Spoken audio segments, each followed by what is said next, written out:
Bonjour, bienvenue à notre rendez-vous quotidien pour la presse en ligne et en direct sur EBS. Nous sommes aujourd'hui le vendredi 8 janvier.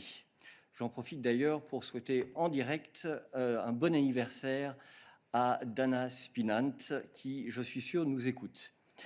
Comme vous l'avez vu, ce matin, nous avons commencé la journée avec une conférence de presse de la présidente von der Leyen au sujet des vaccins. Et maintenant, avant de répondre à vos questions, je voudrais partager aussi l'agenda de la présidente pour la semaine prochaine.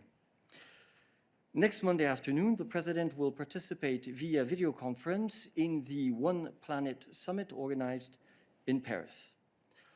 On Wednesday, she will receive the permanent representatives of the member states, so-called COREPER, for working lunch. On Thursday, as we announced earlier this week, the President will chair the seminar of the College for the whole day. And on Friday, the President, together with the three Executive Vice Presidents, the High Representative and Vice President Mr. Borrell, Commissioner Schmidt and Commissioner Ferreira, will travel to Lisbon on the occasion of the beginning of the Portuguese presidency of the Council. This is the usual trip that takes place at the beginning of each Council presidency, which for obvious sanitary reasons will take place in a smaller format this time. That's it for announcements. Today, we can now open the floor for your questions. And I pass the floor to Gillian. Hi, thanks, Eric. I have a few questions following up on von der Leyen's press conference earlier today. During the press conference, she said there will be no bilateral deals with vaccine producers. Germany, as recently as yesterday, said they do not, or that they do have a separate deal. I want to confirm, is the Commission saying this deal no longer exists? Is it done, or is that those 30 million extra BioNTech Pfizer vaccines being incorporated into the EU deal? My second question, if countries do proceed with separate deals, I should point out that Denmark has also previously said they have a separate deal with BioNTech and Pfizer for 2.6 million extra doses. Would the Commission launch infringement proceedings against EU countries? And last, I'm also curious because countries have, some have said that they're not submitting their full orders for the Moderna vaccine that they could have based on the EU's pro rata allocation, mainly because of logistics and cost. Does the Commission plan to do anything about this? Thank you. Thank you very much for your questions. Gillian, on a deal between Germany and BioNTech Pfizer, I would ask you to direct your questions to the German authorities and to BioNTech Pfizer. We have a signed advanced purchase agreement with BioNTech Pfizer that you know of, and this morning the President announced that we had reached an agreement to complement this advanced purchasing agreement for a number of extra doses. This is what we are focusing on. We certainly want to ensure that there are enough doses for all countries in the EU that request it, and that is the focus of our strategy. This is not the place to discuss, we are certainly not going to discuss any possible legal steps or whatever. We believe that what is important is that we have a framework which will provide a sufficient number of doses for every member state, and we're very confident that member states will use these doses to deal with their vaccination needs in the country. On the third question, Stefan, is there anything that you want to add?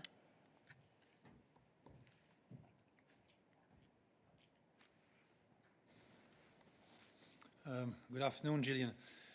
With regards to the discussions that are ongoing, or rather the deliveries of the Moderna vaccines, as you know, these discussions are taking place between the member states and the company.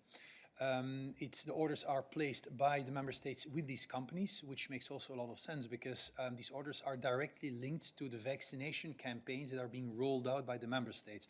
So the member states are best placed to indicate what they need, when and how. Of course, as we had indicated in our recommendation of mid-October regarding the preparedness of vaccination campaigns, We indicate that it's very important to be very well prepared and that the Commission stands ready to offer support should there be any need of support in terms of transport and logistics, for instance. Thank you. Thank you. Are there other questions on vaccines for us today? Please only keep your hand raised if your question concerns vaccines or vaccination. OK. Mas, tu as une question sur les vaccins.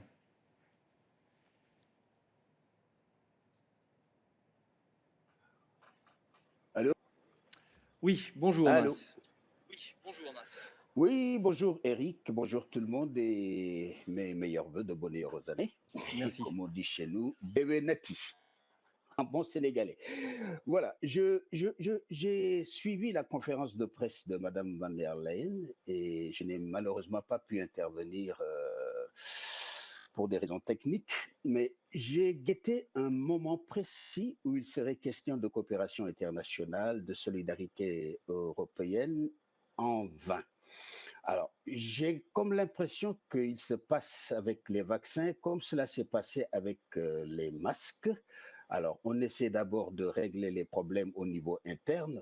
Les Européens se servent d'abord et ce n'est qu'après qu'on peut penser à des pays comme l'Afrique. Alors, je voudrais voir où vous vous situez par rapport à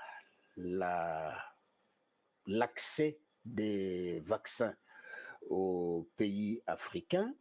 Et parce que les vaccins, c'est quand même pas des bonbons à la menthe, hein, c'est pour lutter contre la Covid-19 qui a fait énormément de dégâts partout, y compris en Afrique. Alors, je voudrais savoir ce que vous avez prévu en direction de vos partenaires africains.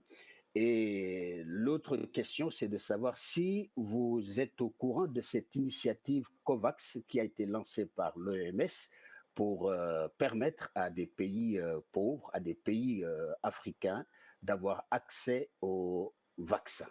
Voilà ma question. Merci. Merci beaucoup, Mas, pour tes questions qui sont tout à fait au cœur de la réflexion stratégique de la présidente depuis le tout début de la pandémie. Et avant de passer la parole à Anna pour que nous puissions réitérer ici quelle a été notre approche, je voudrais juste signaler, Mas, que la présidente a été une des initiatrices de l'initiative pour permettre à nos partenaires, à nos pays partenaires, d'obtenir des vaccins sous l'initiative COVAX et que l'Union européenne est un contributeur très important à l'initiative COVAX. Mais je passe la parole à Anna pour qu'elle puisse répondre plus en détail. Merci beaucoup, Mas. Donc, comme Eric l'a très bien dit, je pense que c'est très important de dire que l'Union européenne est déterminée à faire tout ce qu'elle peut pour contribuer, bien sûr, à que le Covid-19 vaccin est accessible dans tout le monde. Et c'est pour ça, comme Eric l'a dit, que l'Union européenne est en train de soutenir très fortement la facilité de COVAX. L'Union européenne, le Banque d'investissement européenne, y compris aussi nos États membres, ont déjà fait des annonces de contribution de plus de 850 millions d'euros pour COVAX. Et on n'est pas autorisé, bien sûr, à parler au nom de COVAX, puisque pour ça, c'est clair qu'eux, ils ont ses propres équipes pour le faire. Mais juste pour vous dire que COVAX, l'objectif de COVAX, c'est bien sûr de pouvoir sécuriser plus de 1 milliard de doses des vaccins pour les pays low and income, middle income countries. Désolée, ça ne me vient pas à la tête en français. Des pays revenus de revenus plus bas. Voilà, plus bas, oui. Plus bas. Merci beaucoup, désolée pour cette petite hiccup. Et donc là, l'Union européenne se tient très fortement COVAX là-dessus. Et en plus, comme vous savez très bien, les accords de l'Union européenne donnent la possibilité aux États États membres de pouvoir partager une partie de ces doses avec nos pays partenaires. Et on a déjà eu l'occasion cette semaine déjà de vous expliquer un petit peu qu'on est dans le processus de créer un mécanisme qui puisse faciliter la donation ou la révente de vaccins aussi qui ont été procurés par nos États membres dans le cadre des les accords de Advanced Purchase Agreements. Désolée, mais ça ne vient pas non plus en français. Et les discussions sont toujours en cours avec les États membres. Donc, ce sont des discussions, bien sûr, que la Commission est en train de faciliter, mais elle continue là-dessus. Mais c'est clair que les mécanismes pour partager viseraient notamment les personnels sanitaires de pays de revenus bas et aussi les personnes qui ont besoin d'assistance humanitaire et aussi, bien sûr, y compris nos partenaires dans les Balkans occidentaux et de notre voisinage. Merci beaucoup, Anna.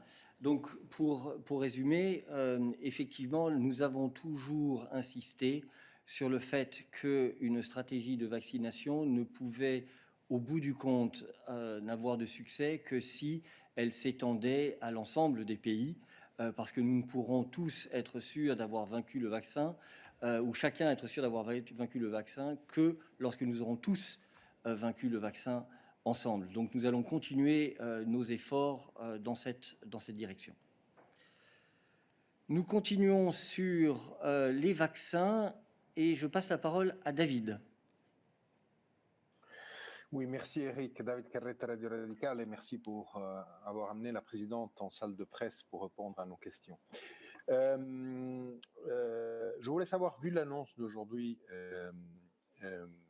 donc 300 plus 300, mais 75 millions de doses Pfizer-BioNTech au deuxième trimestre 2021, est-ce que ce serait possible de savoir combien de doses seront disponibles pour les États membres d'ici à la fin du deuxième semestre? On parle de 375 millions ou il y a d'autres chiffres? Merci. Stéphane?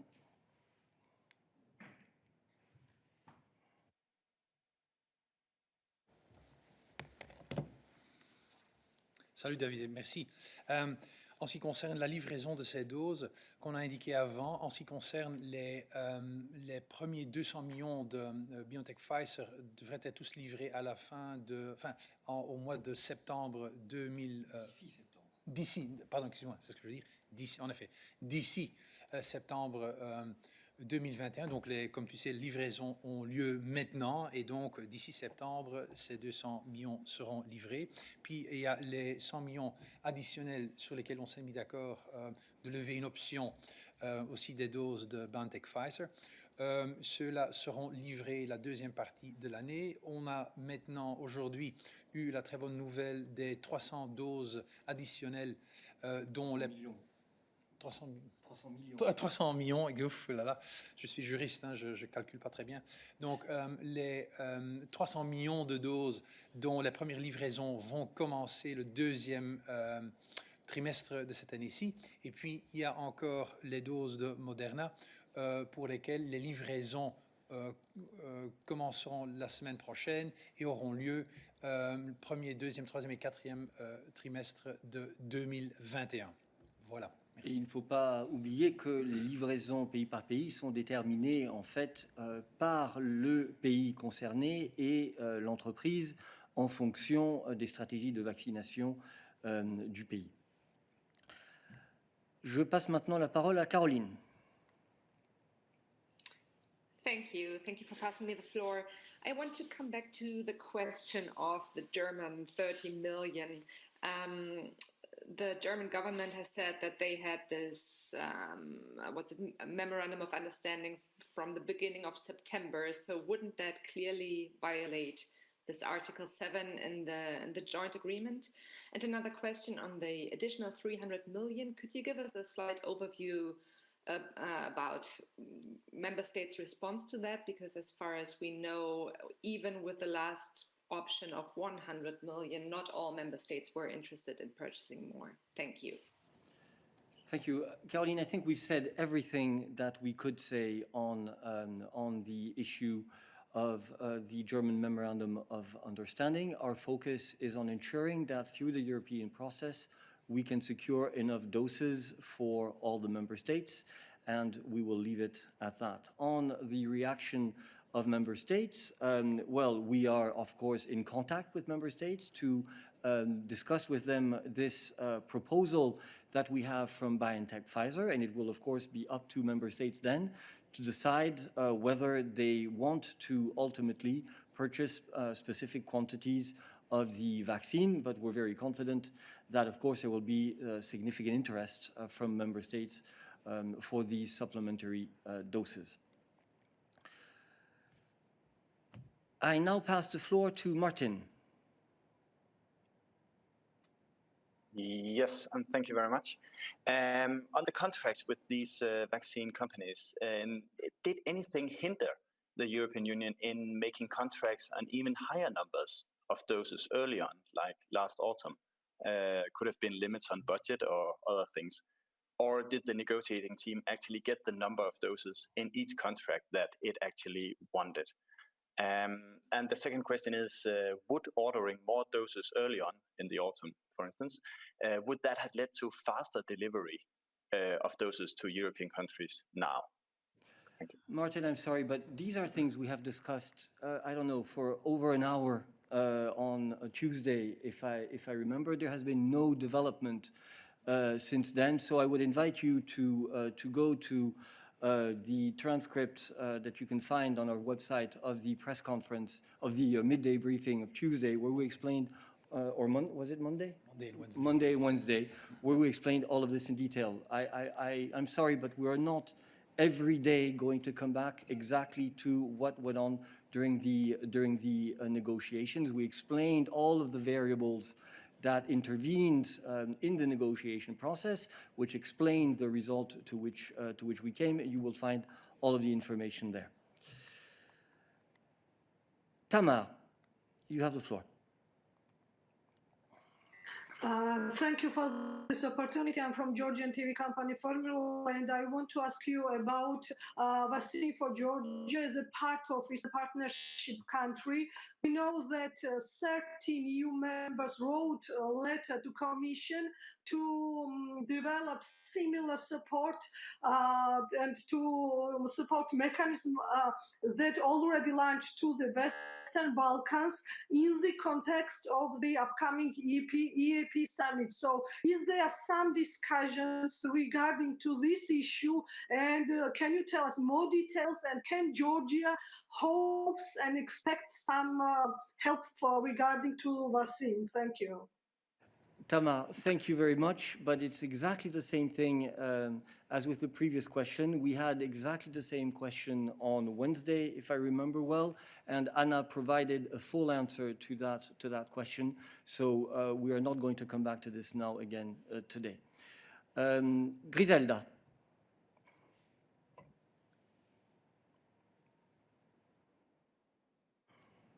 Bonne année. Écoute, j'aimerais savoir, le vaccin de Pfizer a un système très sophistiqué de transport et de conservation. L'Agence européenne est en train d'étudier d'autres options de vaccins pour lesquelles, pour l'instant, elle n'a pas encore donné une réponse. Est-ce que ces doublages de doses, ces élargissements de contrats avec Pfizer pourraient être suivis d'autres élargissements avec les autres vaccins plus simples, ou à partir du moment où on a déjà doublé avec Pfizer, ça ne sera pas nécessaire de faire d'autres achats complémentaires? Merci beaucoup. Merci Griselda. Je comprends tout à fait le sens de ta question, mais tu comprendras aussi que nous ne voulons pas rentrer ici dans des scénarios sur ce qui pourrait arriver à l'avenir ou pas. Je crois que la situation est très fluide. Et que l'essentiel est que nous restions réactifs par rapport au développement qu'il peut y avoir sur le terrain. Et en fonction de l'évolution des autorisations qui sont accordées par la Commission européenne suite aux avis de l'Agence européenne des médicaments. Nous ne nous interdisons rien. en matière de négociation si le besoin devait s'en faire sentir, bien entendu. Mais nous n'allons pas négocier systématiquement simplement pour le fait de négocier. Donc je crois qu'il faut voir comment la situation évolue sur le terrain et en fonction de cela, la Commission adaptera son approche. Francesco. Yes. Sorry if I go back to the 30 million question. I promise I will not ask again as long as you give me a definitive answer today. Today, von der Leyen said that countries have a legal obligation not to conduct parallel negotiations. So if there is a legal obligation, there is a legal duty for the Commission to check whether countries abide by their legal obligations.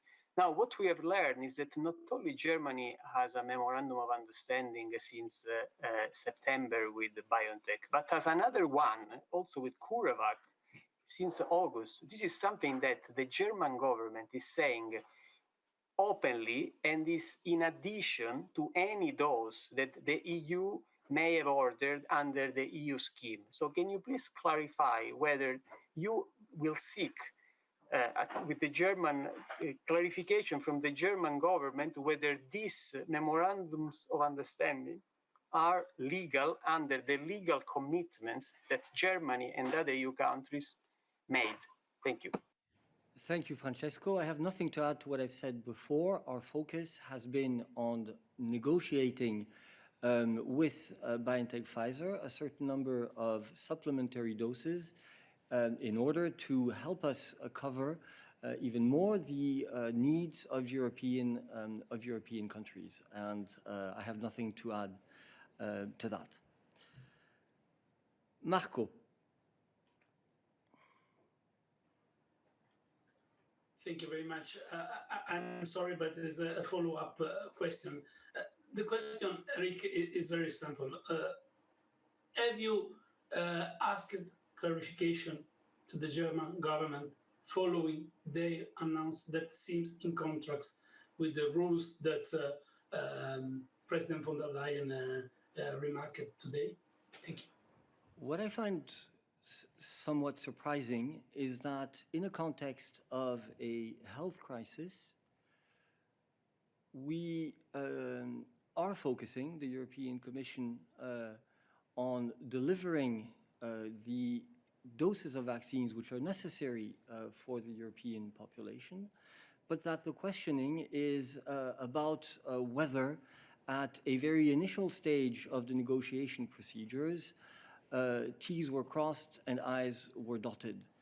The fact is that the European Commission has just secured 300 million extra doses of vaccine. So we now have a portfolio of potentially over 2.3 billion doses. And this is what the Commission is focused on. The President has made very clear what the legal situation is. Our role has been now to negotiate extra doses with the BioNTech Pfizer company and to ensure that we continue the process. Christian.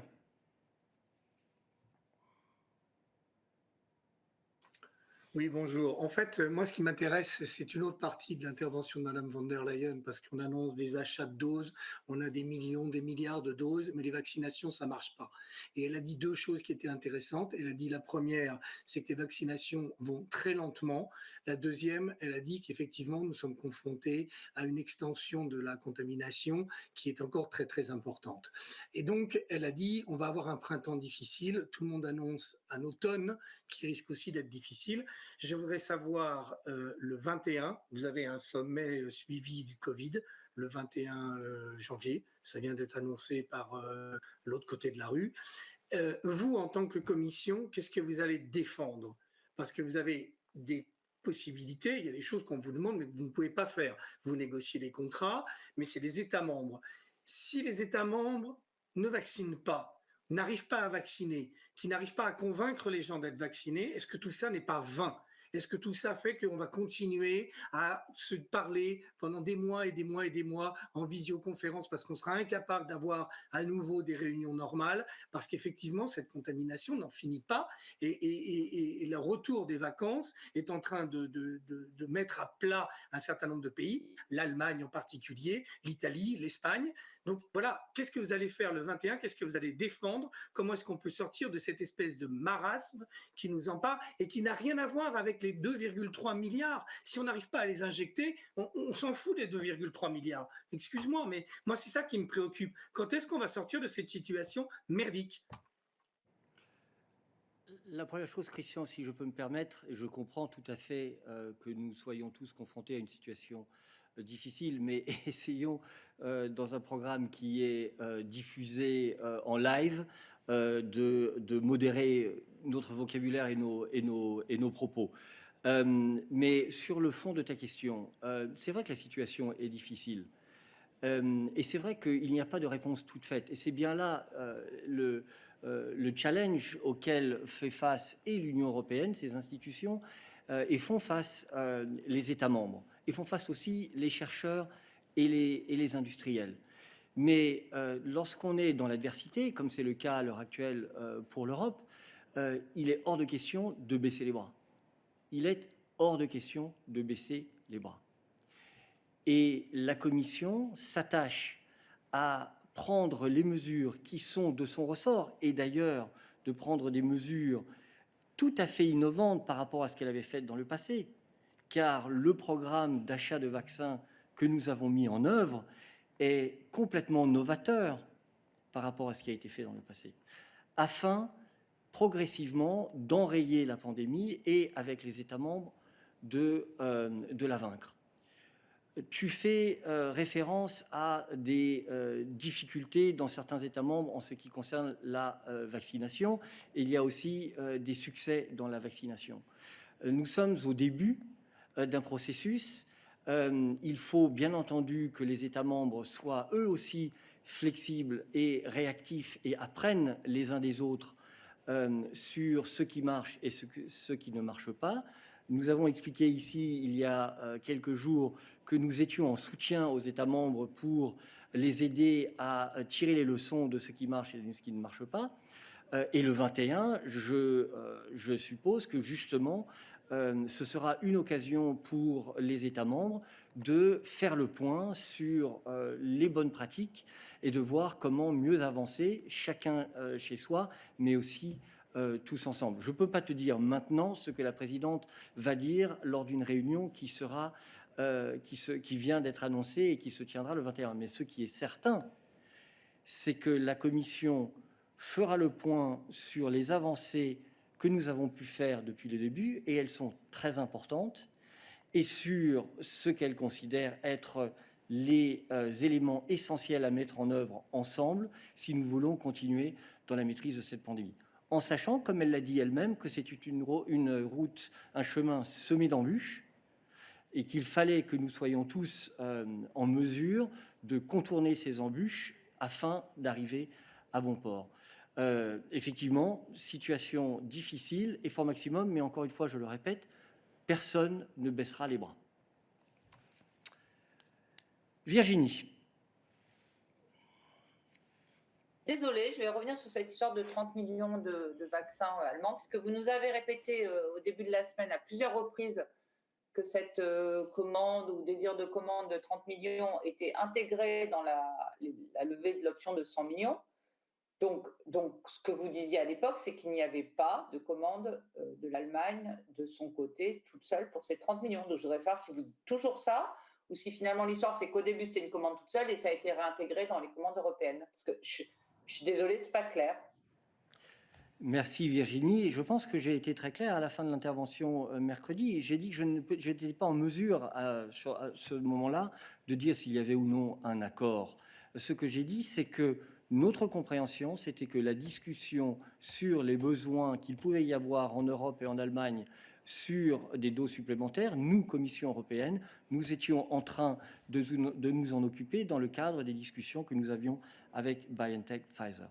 Et je tiens à dire quand même, ce qui compte, Ce qui compte, c'est au bout du compte, est-ce que nous allons avoir le nombre de doses nécessaires ou pas, dans un processus qui est le premier de son genre en Europe. Comme on dit en anglais, look at the big picture. Voyez où nous étions au début et où nous en sommes aujourd'hui. C'est ça qui compte. Et c'est là-dessus que nous allons continuer à nous concentrer. Il y a eu des étapes préliminaires et intermédiaires, bien entendu, à un moment où le degré d'information et des États membres et de l'Union européenne n'était pas celui qu'il est aujourd'hui. Nous avons fait de gros progrès depuis là, et nous sommes maintenant dans une situation où l'Union européenne a pu s'assurer de 600 millions de doses du vaccin BioNTech-Pfizer qui seront distribuées sur la période à venir, ce qui, il nous semble, devrait permettre, en plus des autres vaccins qui seront ou qui sont déjà disponibles, permettre de faire face aux besoins des citoyens et des citoyennes européens. Je passe la parole à Yanis. Je reviendrai vers toi. Alors, Virginie, je ne vois pas ta main levée. Je reviendrai vers toi. Yanis, go ahead. Yanis, your mic source is wrong. Hear me now? Yes. Great. Thank you for the question. Just a note on the delivery timeline. So we've been told that the 200 million original doses will be delivered by September. We've been told that 75 million out of the new 300 million will be delivered by the first half of this year. Do we know about the other 225 million of the new orders by when these will arrive? And do we know the option of the extra 100 million of the original contract? Are they going to be arriving by the end of the year? Is that guaranteed? What can you tell us? Thanks. Thank you, Yanis. I believe that in her statement, the President actually said that the rest of the doses, so over the 75 million, so the 225 million other doses that we have agreed upon with BioNTech Pfizer, would be delivered in the third and fourth quarter of 2021. Virginie, je reviens vers toi pour ton follow-up. Pardon, je n'avais pas vu que tu avais un follow-up. Oui, je suis désolée, mais comme l'a dit très bien Christian, au jour d'aujourd'hui, ces 300 millions de doses supplémentaires, on n'en a pas besoin, puisque de toute façon, au jour d'aujourd'hui, les États membres n'ont toujours pas fait les vaccins, n'ont toujours pas utilisé toutes les doses qui leur ont été livrées, parce qu'ils sont très lents à vacciner. Bon, voilà. Donc, on a quand même l'impression que cette commande suprême, cette nouvelle commande, elle est faite pour éteindre la polémique en Allemagne. Et donc, je reviens sur ma question des 30 millions, qui est quand même un sujet, tu trouves qu'il est picrocollant, mais c'est pas vrai, parce que je pense que la Commission réagit à la polémique allemande. Et donc, je suis désolée, les choses sont pas claires. Donc, vous nous avez dit ces 30 millions sont dans les 100 millions. Et là, maintenant, vous nous dites, je sais pas. Alors, excuse-moi, il y a un moment donné, tu vas dire, OK, vous rabâchez, vous regardez pas la big picture, peut-être, mais non, on essaie de comprendre ce qui se passe et je pense qu'on fait notre métier. Mais je dis, loin de moi le fait de dire que tu ne fais pas ton métier, Virginie, bien entendu, et je m'en réjouis. Mais j'ai répondu ce que j'avais à répondre à cette question. Je ne nie pas que les autorités allemandes puissent avoir un memorandum of understanding avec BioNTech Pfizer pour une dose quelconque. Je t'invite à te référer à leur déclaration sur ce point. Ce que je te dis, c'est ce que la présidente a répété ou a dit ici en salle de presse et ce sur quoi nous insistons, c'est que nous avons négocié un certain nombre de doses supplémentaires d'un vaccin qui a maintenant l'autorisation de la Commission européenne suite à un avis positif de l'Agence européenne de médicaments. Il y a des pays qui souhaitent pouvoir avancer rapidement en matière de stratégie de vaccination. J'espère, et nous espérons tous, que les vaccinations vont s'accélérer dans tous les pays européens et donc avoir, je te rappelle, des possibilités d'achat. Ensuite, ce sont les États membres qui décident s'ils souhaitent passer commande de ces vaccins. Ce que nous faisons, c'est que nous sécurisons des possibilités d'achat.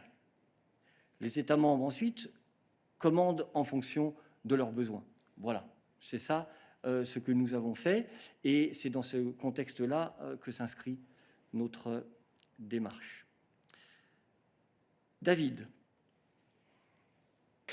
Oui, Eric, tu es surpris par nos remarques, mais en fait, l'Union européenne, c'est une union qui est basée sur les règles. Et aujourd'hui, la présidente de la Commission a dit très clairement que avoir des négociations parallèles et des contrats parallèles, c'est contre les règles. Et dans les règles, il y a marqué que les pays qui choisissent la voie parallèle ont un opt-out et donc doivent sortir du contrat d'acquisition anticipée. C'est pour ça qu'on insiste, parce que parfois les règles sont appliquées différemment. Et si c'est l'Allemagne, on a l'impression, dans ce cas en particulier, qu'on cherche à protéger quelqu'un qui n'a pas respecté les règles. Donc voilà les raisons de notre question, et on attend encore une réponse sur cela. Si je peux, 2 autres questions. Vu que l'EMA a annoncé qu'on peut extraire 6 doses de chaque boîte ou fiale, je ne sais pas comment on dit en français, du vaccin Pfizer-BioNTech, je voulais vous demander si vos calculs, donc les 300 ou 600 millions de doses, sont calculés sur ça, ou on a 20% en plus par rapport aux doses que vous annoncez. Dernière question, est-ce que la Commission va acheter des doses de vaccins pour son personnel, comme le fait avec, par exemple, les vaccins pour la grippe? Merci. Merci. Sur l'annonce que tu as mentionnée de l'Agence européenne du médicament, je crois que nous reviendrons vers vous ultérieurement parce que je n'ai pas l'information précise qui nous permettrait de répondre à ça. Si cette annonce a été faite, ça a dû être là juste avant le rendez-vous de midi, et donc nous n'avons pas eu le temps de nous concerter. En ce qui concerne le personnel de la Commission, je passe la parole à Balázs.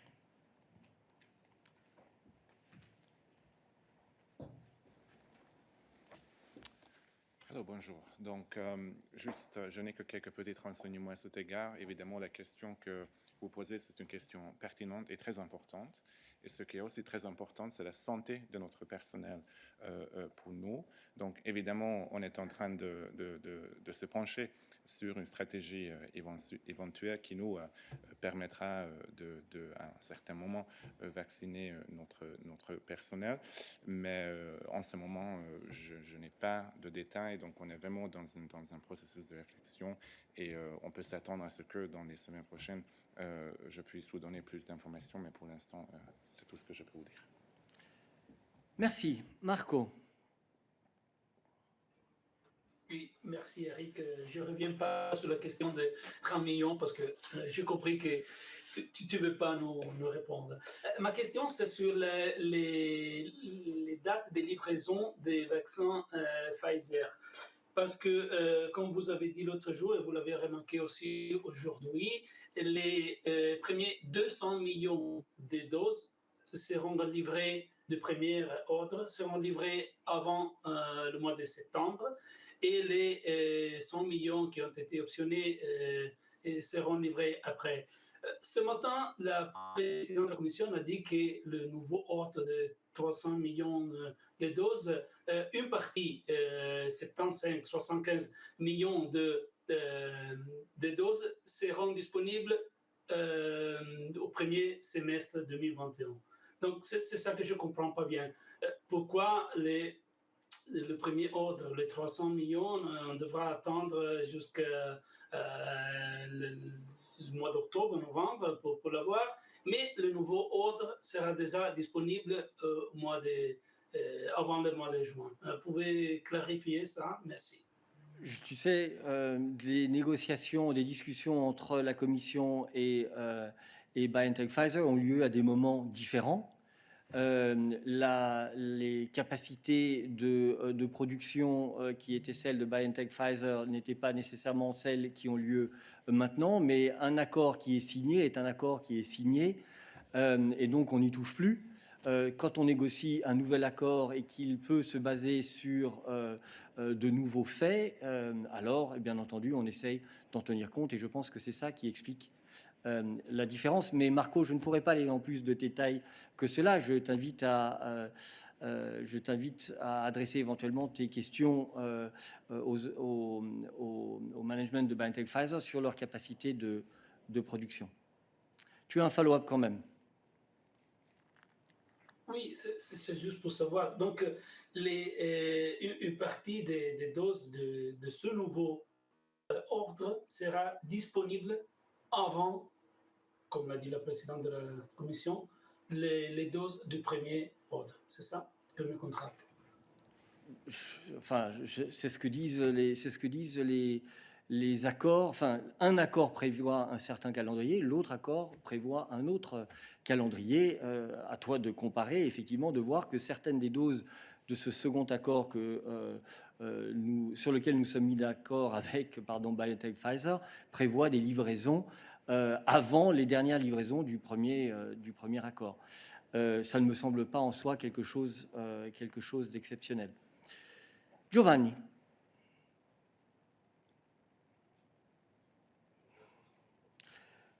Giovanni, il faut changer la source de ton micro, me dit-on.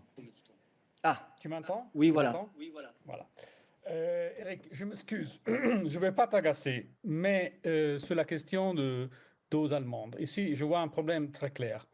Alors, la Commission a été au centre d'une action vraiment très, très louable, très positive, de faire une action européenne d'achat avec des règles claires. Donc, vous êtes aussi responsable de ça. Et il y a dans les journaux le problème qu'on a l'impression que l'Allemagne se soit portée d'une façon irrégulière et il y a beaucoup d'irritation sur ça. Alors, pour la Commission, je pense qu'elle a la responsabilité et le devoir de dire si ce qui s'est passé, c'est normal parce qu'on a trouvé une clause légale. Et dans ces cas-là, la Commission doit le dire. Mais s'il y a eu une infraction, on ne parle pas d'infraction parce que ce n'est pas un traité, mais une violation d'un accord européen de la part d'un des États membres pour un accord sur lequel la Commission est responsable. De dire, je ne veux pas répondre, parler avec les Allemands, écoute, excuse-moi, je le trouve trop facile. Donc la Commission doit avoir, surtout après que la présidente a dit clairement, officiellement, que les États membres ne doivent pas faire d'accord bilatéral. Alors, je comprends que c'est embarrassant pour vous, mais je trouve qu'avec ça, vous faites la situation encore pire de cela. Donc, vous devez être... Excuse-moi, si je me permets, mais je te demande encore une fois, est-ce qu'il y a eu des violations de l'accord européen ou pas? Là, c'est une question sur laquelle vous devez répondre parce que vous êtes responsable de l'accord. Sinon, tout le monde peut penser, d'accord, on fait un accord européen et tout le monde peut faire comme il veut parce que la Commission ne fait rien. Donc, je t'invite, je te prie encore une fois, d'aller au-delà de je ne veux pas répondre, parler avec l'Allemagne. Merci. Je n'ai rien à rajouter à ce que j'ai déjà dit 10 fois ici sur le podium. Nous sommes concentrés sur le fait, dans une crise sanitaire majeure, de trouver des accords avec les producteurs pour avoir, dans les meilleurs délais possibles, un nombre de doses qui correspondent aux besoins des différents États membres. Nous sommes confiants sur le fait que nous y sommes arrivés. La présidente vous a indiqué quelle est la situation juridique et je n'ai rien à rajouter, bien entendu, aux propos de la présidente à ce sujet. Y a-t-il d'autres questions pour nous aujourd'hui sur d'autres sujets que celui-là? Tomasz, welcome back.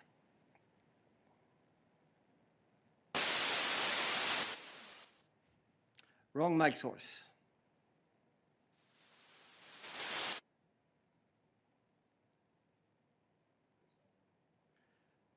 It seems it's your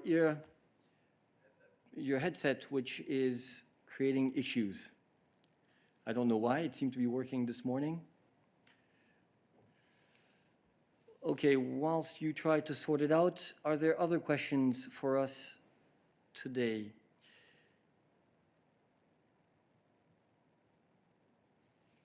I do not see any. We try Tomasz one last time. If not, I suggest that you get in touch with us bilaterally, Tomasz, and we will try to answer your question that way.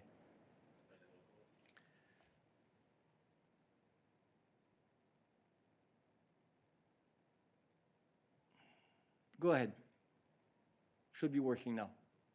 Yes. Okay. Yes. It's Tomasz Bilecki. I have a question on rule of law in Poland. I think the two deadlines given to Poland within the infringement procedure have passed this year. It was one reasoned opinion and one letter of formal notice regarding the disciplinary regime for the judges. So the question is whether the European Commission has got the Polish answer, and if possible, what is an assessment of them? Thank you. A question for Adalbert, who's replacing Christian this week. Hello, Tomasz. Thanks for the question. I can confirm that we have indeed received replies to Poland from Poland on both of these issues, and we are looking into them right now. Thank you. Other questions on rule of law or home affairs for Adalbert? I don't see one hand raised, so we go to you, Francesco, whether it's on this or something else. I had a separate question on vaccines. Sorry, can I ask it? Or? Go ahead. Yeah, it's about your order. Did you discuss with Pfizer their production capacities? Because your order of 300 million today, together with the other one, is basically nearly half of total global production capacity of Pfizer and BioNTech together. Leaving aside the ethical questions about, whether this is in line with your statements that vaccines are a public good for everybody in the world. But leaving aside that, Pfizer has deals with the US, with Britain, with Canada, with Japan, which already cover their capacities, their production capacities for this year. So are you in talk with Pfizer to expand their capacities in Europe? We understand that this can happen. This is the case. But can you be specific on by how much and by when Pfizer can increase its and BioNTech can increase their production capacity in Europe? Thanks. Thank you, Francesco. I pass the floor to Stefan. Thank you, Francesco. I think that the President has stressed clearly today at the press conference that in the context of the portfolio that we are building with these vaccine developers, there's many issues that are important in our discussions, in our negotiations. And production capacity is definitely one of the important elements which is part of our negotiations. This is an element of the negotiations with the 6 companies, including with BioNTech Pfizer. So yes, the Commission considers production capacity as a very important factor. It's not just a matter of agreeing on number of doses. You also need to make sure that the necessary production capacity is there. And this is one of the reasons why the Commission has invested quite a lot in upscaling these production capacities, including of BioNTech Pfizer. As to the specifics of which production capacity has to be improved or scaled up for each separate company, that of course I cannot enter into these details, but to reiterate, production capacity is indeed an important element of our discussions with these companies. Thank you. Thank you. I see no further questions for us today, so I wish you an excellent weekend, and we will meet again here in the press room at midday on Monday.